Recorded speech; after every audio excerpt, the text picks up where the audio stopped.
Welcome to the only daily podcast focusing on compliance news of the day. Each morning, start your day with a cup of coffee and Tom Fox, the voice of compliance, to hear about 4 of the top compliance, corruption, or leadership stories you will need to start your day.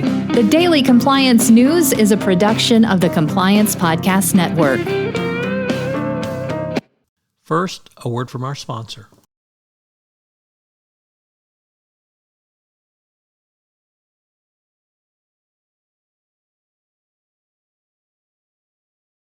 The Daily Compliance News for September 7, 2022, the On the Lam edition. And we begin with that story, which comes to us today from the Washington Post.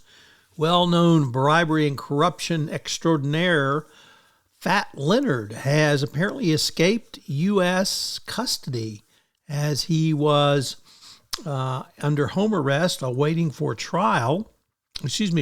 sentencing after the latest round of trials where he testified on behalf of the government.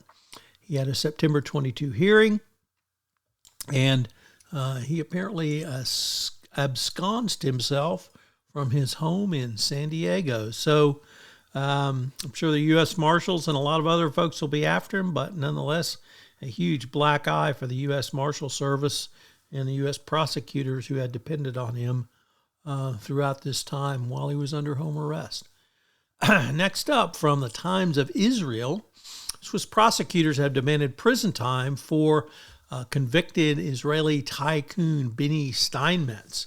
They asked that his prison sentence be served and that it would be for 5 years behind bars for his SPAC of corruption.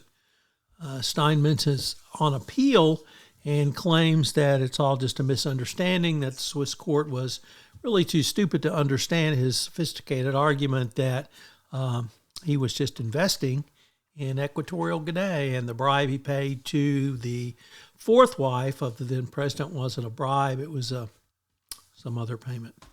At any rate, who's your stakeholders in your organization?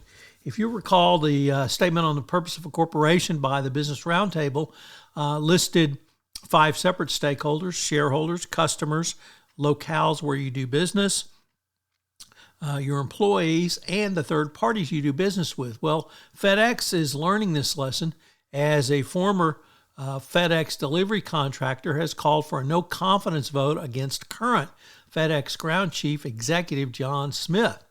The vote is by the Trade Association for Logistics Professionals, a group that is organized to represent those who are third-party vendors to FedEx. The really how this relationship soured is not so much the point, but the point is, do you consider suppliers as a part of your ecosystem?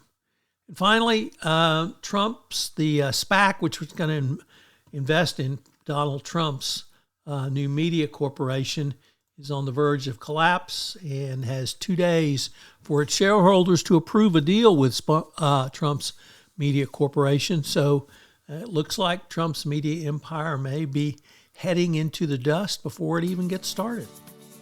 The Daily Compliance News is a production of the Compliance Podcast Network and a proud member of C-Suite Radio. Thanks so much for listening. I hope you'll join me again tomorrow.